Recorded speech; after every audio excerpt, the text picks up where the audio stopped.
Sous la présidence du chef de l'État, M. Patrice Talon, le Conseil des ministres s'est réuni ce mercredi 18 décembre 2024 et a acté les décisions dont voici la teneur. Au chapitre des mesures normatives. Au titre de ces mesures, il a été adopté le décret portant transmission à l'Assemblée nationale pour examen et vote du projet de loi uniforme portant réglementation de la microfinance en République du Bénin, celui portant statut des ambassadeurs thématiques en République du Bénin, ainsi que les tests d'application de la loi numéro 2017-05 du 29 août 2017 fixant les conditions et la procédure d'embauche, de placement de la main-d'œuvre et de résiliation du contrat de travail en République du Bénin.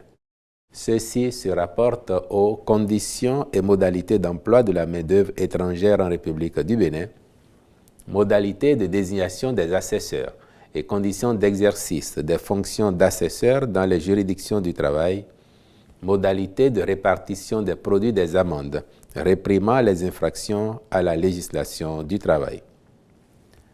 S'agissant des communications, en point 1, contractualisation avec diverses sociétés dans le cadre du projet de construction d'un complexe immobilier au profit du ministère de la Justice. Le dit complexe abritera le tribunal de commerce, la Cour d'appel de commerce, la Cour spéciale des affaires foncières, ainsi que le siège de l'Agence nationale d'équipement et du patrimoine immobilier de la justice. Sa réalisation vise à offrir un environnement de travail plus confortable au personnel, tout en améliorant l'efficacité des institutions judiciaires. À cet effet, le Conseil a marqué son accord pour la contractualisation avec les entreprises sélectionnées en vue de la maîtrise d'œuvre et de la maîtrise d'ouvrage délégués.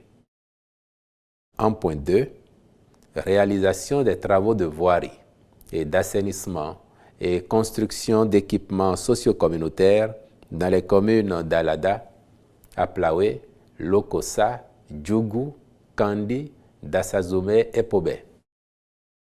Ces travaux impactent ainsi 7 des 12 communes chefs-lieux de nos départements et interviennent au titre des investissements municipaux portés par le programme BRIC.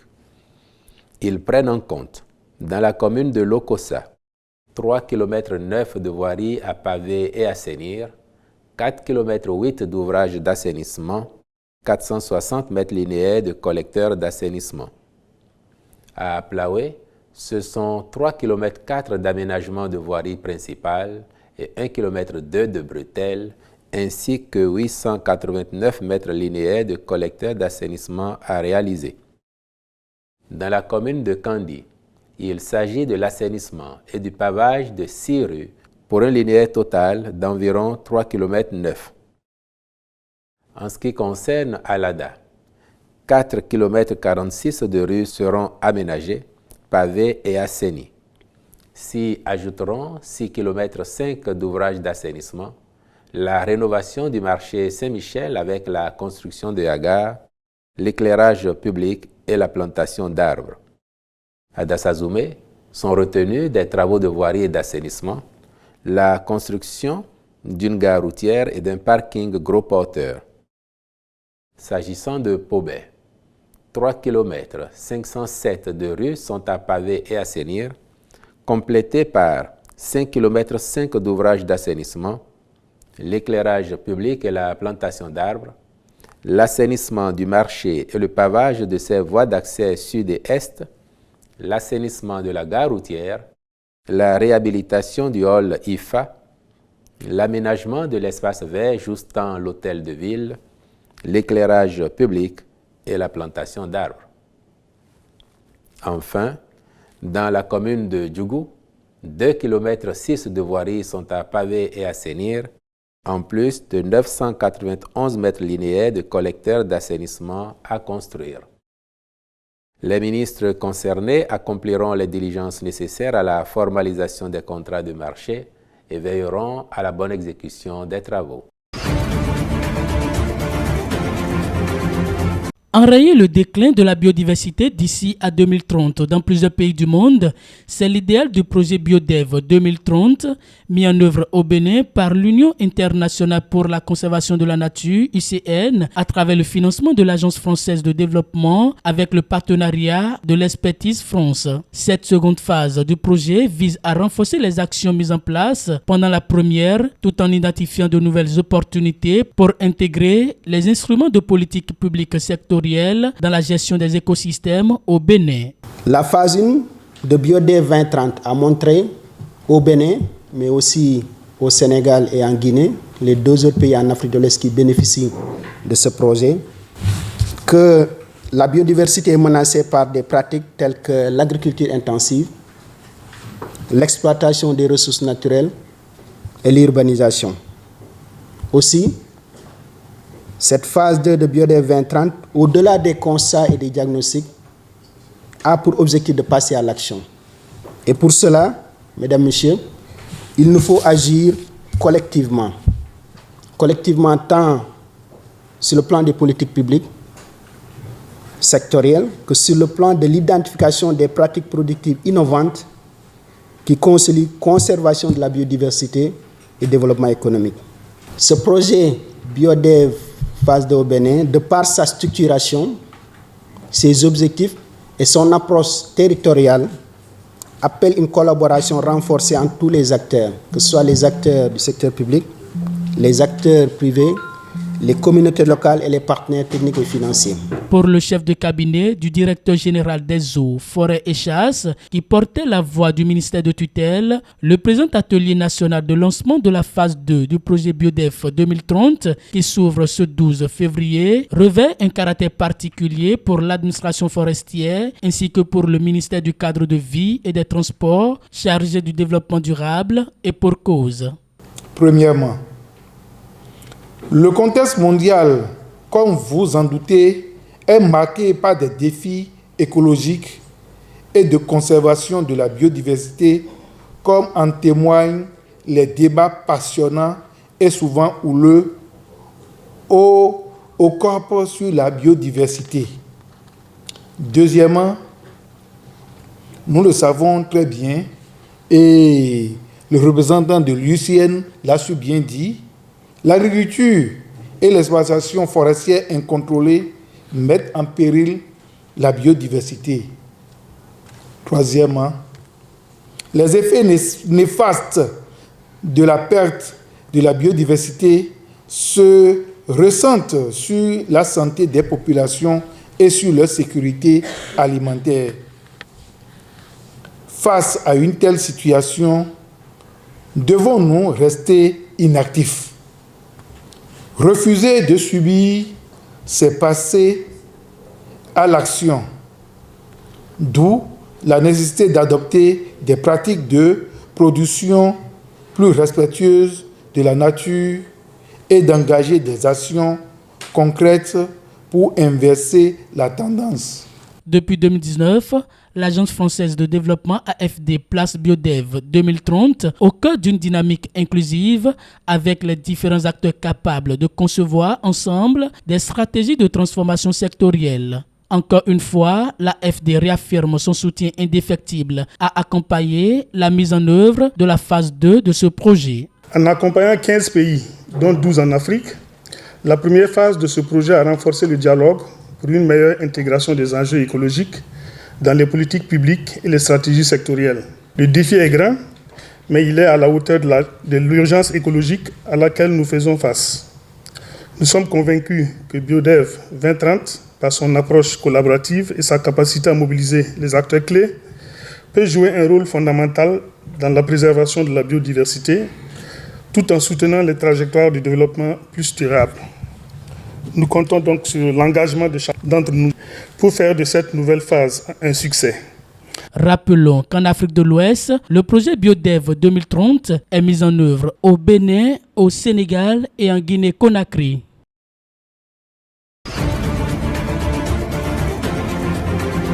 J'ai lu en lui une certaine rigueur. J'ai lu aussi un savoir-faire. Et le commandement, c'est un peu cela. C'est un peu cela. C'est cette capacité à vouloir pas vouloir, à s'imposer, à imprimer une dynamique à la troupe qu'on commande. Et cette dynamique, il faudra que le nouveau DG s'emploie à l'améliorer, à faire un peu mieux que l'ancienne comme à tendre la main aux uns et aux autres. Et que dans une ambiance vraiment collégiale, la lutte peut se faire. Le travail de la police, ce n'est pas facile. Ce n'est pas facile que de risquer sa vie, de donner sa vie pour que la paix reste dans la cité. Donc, je l'encourage, je le félicite. Je le sais capable. Je le sais capable. Il a la chance d'être nommé à ce poste un peu jeune. C'est bon, 51 ans, c'est bon. L'âge où d'autres sont partis à la retraite, pratiquement. À 51 ans, d'autres sont partis à la retraite. Et je vois en lui cette capacité, cette vigueur de faire. Et il le fera. Il le fera. Il le fera en tant que directeur général. Il va tenir le côté administratif, tenir le côté relationnel et tenir aussi le côté des luttes armées sur le terrain. La présence policière doit être remarquée sur le terrain. Elle doit être plus intensifiée. Les patrouilles sont à intensifier. La surveillance, l'acquisition de nouvelles techniques, l'acquisition de nouveaux moyens de surveillance du territoire doit accompagner. Les agents doivent être formés sur ce terrain. Parce que, en réalité, comme je l'ai dit, le terroriste, c'est un homme. Il ne descend pas de la lune, il ne descend pas de quelque part. Il vient d'un endroit donné. Et il prépare les actions. Donc, les renseignements intensifiés peuvent conduire à surprendre ou bien à savoir que la lutte vient, que le terrorisme est en train de s'organiser pour venir affronter les hommes, nos hommes sur le terrain. Donc, il faudra intensifier le renseignement. Il faudra vraiment intensifier le renseignement. Il faudra y mettre le premier prix. Il faudra intensifier la patrouille. Il faudra acquérir les nouveaux armes de surveillance.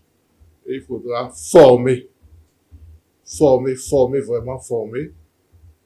Former pas pour envoyer des gens à l'extérieur pour recevoir des formations, c'est bien, ça aussi c'est bien. Mais si des techniciens, des gens compétents en la question, parce que le terrorisme n'est pas une question nationale, c'est une question de partout. Bon, il y a des gens qui ont été formés, qui peuvent venir entraîner au milieu de la troupe, entraîner tout le monde et aider à acquérir le savoir-faire sur les fronts. Parce que c'est déplorable que nous voyons autant de morts, c'est des familles, c'est parce que nous voyons ça de loin, qu'on ne souffre pas réellement de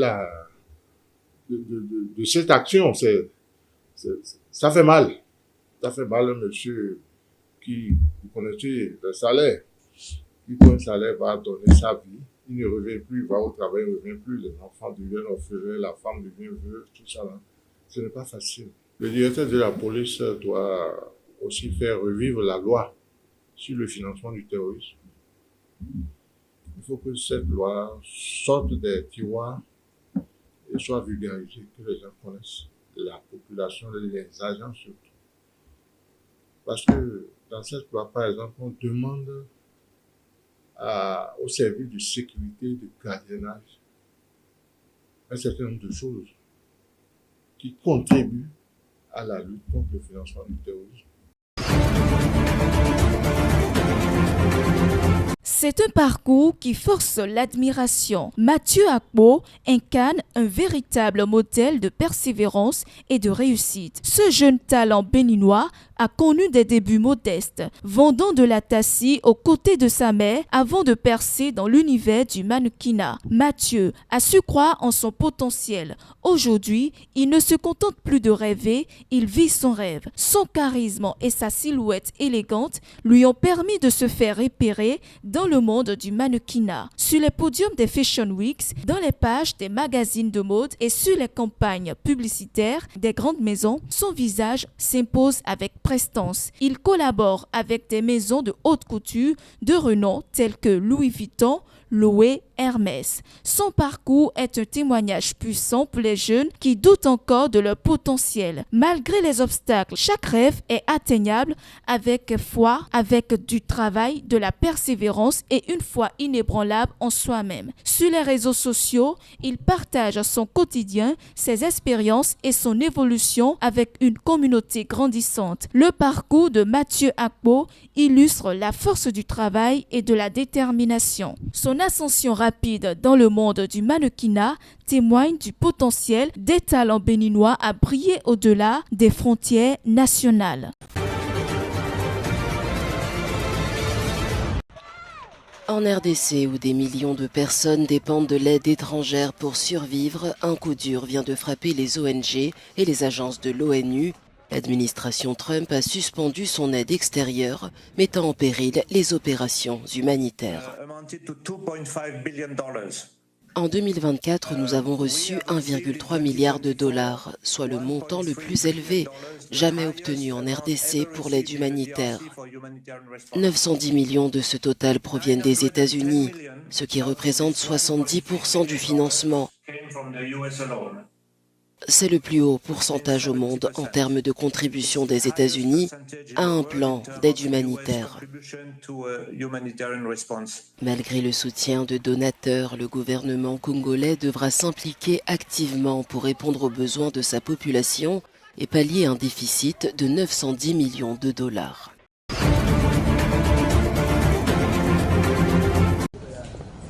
Neuf cas d'Ebola ont été enregistrés en Ouganda. L'épidémie a ressurgi le 30 janvier dernier. Dans la foulée, le pays a lancé une campagne de vaccination moins d'une semaine après l'apparition du virus au Soudan, à l'origine des cas. Environ 2000 doses d'un vaccin fourni par l'initiative internationale pour le vaccin contre le sida ont commencé à être administrées à travers le pays. Sur les cas confirmés, au moins une personne est décédée selon le ministère ougandais de la Santé. 7 autres sont sous surveillance dans un hôpital de la capitale Kampala. En 2022, une épidémie d'Ebola provoquée par ce même virus avait touché l'Ouganda, qui avait entrepris avec l'Organisation mondiale de la santé la réévaluation d'un vaccin test. Ebola se propage entre humains par contact direct avec des fluides corporels et des environnements contaminés.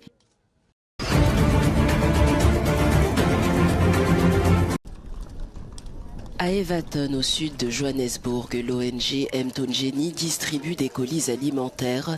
Cette initiative intervient alors que le président américain Donald Trump a gelé les financements de l'USAID et du plan d'urgence contre le sida.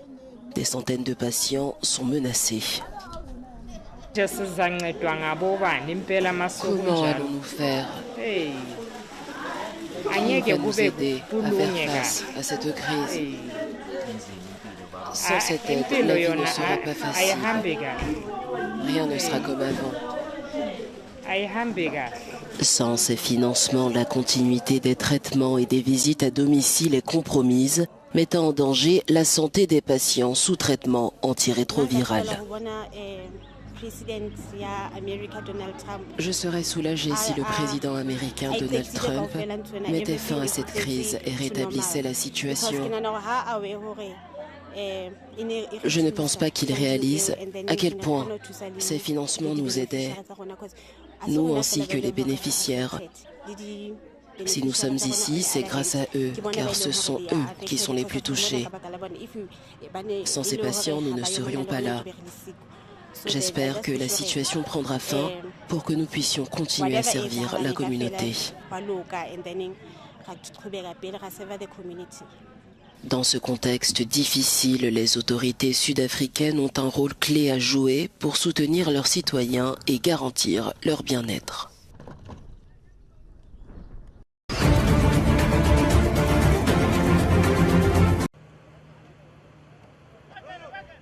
Les Émirats arabes unis ont appelé mardi à un cessez-le-feu au Soudan durant le mois de Ramadan. Cet appel à une trêve a été rejeté dans la foulée par l'armée soudanaise alors que la guerre civile qui dure depuis près de 2 ans a causé une crise humanitaire majeure avec plus de 12 millions de déplacés et une grande famine. L'armée soudanaise accuse les Émirats arabes unis de fournir des armes aux forces paramilitaires de soutien rapide FSR. Les Émirats ont toujours nié ces accusations, pourtant jugées crédibles par des experts de l'ONU et des parlementaires américains. Les Émirats ont proposé un sommet à Addis Abeba pour collecter des fonds humanitaires, annonçant un don de 200 millions de dollars. Toutefois, le gouvernement soudanais a rejeté ce sommet, le qualifiant d'agression à l'encontre de sa souveraineté.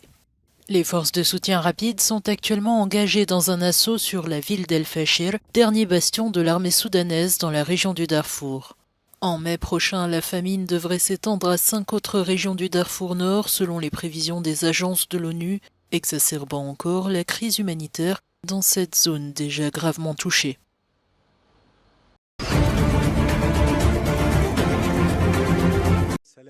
Abdel Fattah al-Sisi ferme la porte aux discussions. Le président égyptien refuse de se rendre à Washington tant que le déplacement des Palestiniens de Gaza reste à l'ordre du jour. Donald Trump propose de transférer plus de 2 millions de Palestiniens hors de Gaza, de placer l'enclave sous contrôle américain et d'en faire la Riviera du Moyen-Orient. Le président américain exige également que l'Égypte et la Jordanie les accueillent et menace de suspendre l'aide américaine en cas de refus. Et pour cause, l'Égypte reçoit 1,3 milliard de dollars d'aide militaire par an des États-Unis.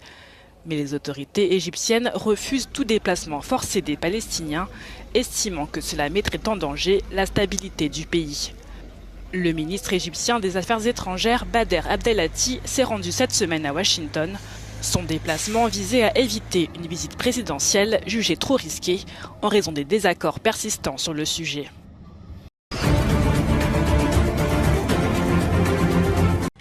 Dans cet hôpital d'El Arish, en Égypte, que sont soignés plusieurs Palestiniens blessés au cours des bombardements israéliens dans la bande de Gaza. Les établissements gazaouis n'étant plus en mesure d'effectuer de nombreux traitements cruciaux ou des opérations chirurgicales spécialisées. Ces dernières semaines, plusieurs patients ont transité par le point de passage de Rafah afin d'être évacués vers d'autres hôpitaux à l'étranger. La réouverture le 1er février dernier de cette passerelle entre Rafah et Gaza a permis d'acheminer plusieurs camions chargés de biens humanitaires essentiels dans une région dévastée par près de 17 mois de conflit. Sur le terrain, le cessez-le-feu bat de l'aile sous la pression de Donald Trump. L'Égypte et le Qatar intensifient leurs efforts. Une délégation du Hamas, dirigée par Khalil Aya, est arrivée dans la capitale égyptienne. Lundi, le groupe palestinien a annoncé avoir suspendu la libération des otages en raison de violations israéliennes du cessez-le-feu entré en vigueur le 19 janvier dernier.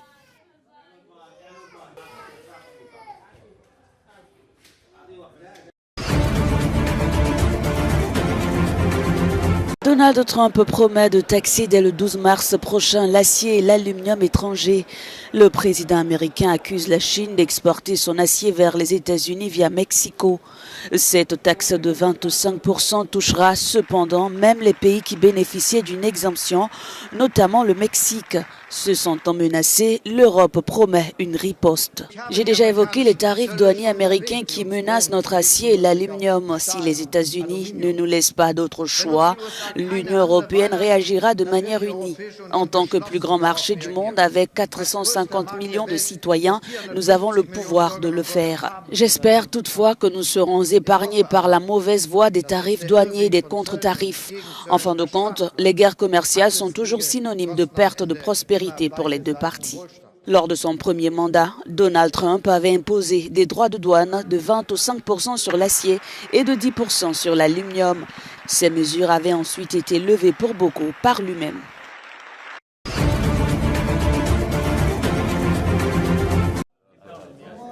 La Suisse et le Japon ont restitué à l'Irak plusieurs objets anciens.